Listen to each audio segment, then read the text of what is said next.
Seth Fidelin nagsalita na at pinagtanggol si Francine Diaz. Halina't panoorin natin ang buong detalye.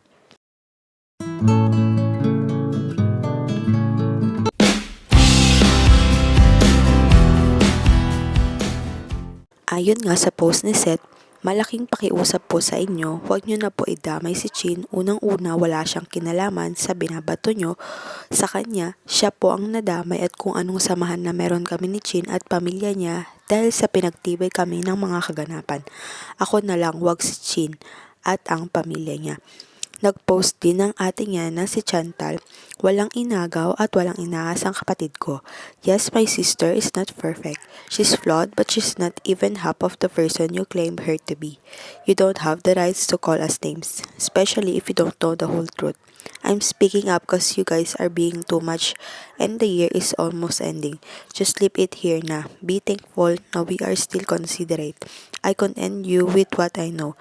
If I want to, I'll choose not to. Si Francine kasi ang sinisisi nila sa hiwalayan dati ni Seth at Andrea noon. Ayon nga sa mga netizens ay inagaw daw ni Chin si Seth kaya naghiwalay sila ni Andrea. Pero ito ay walang katotohanan dahil si Seth mismo ang nagsabi na hindi ito totoo.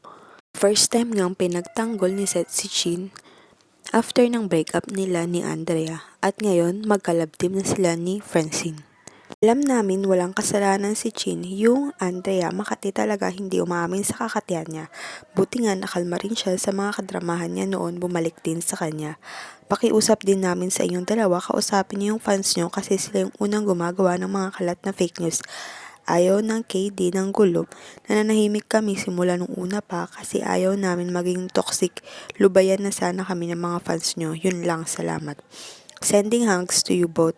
Our Cloud parents, glad that you two always choose to be bigger person. I'm proud that I stand you both.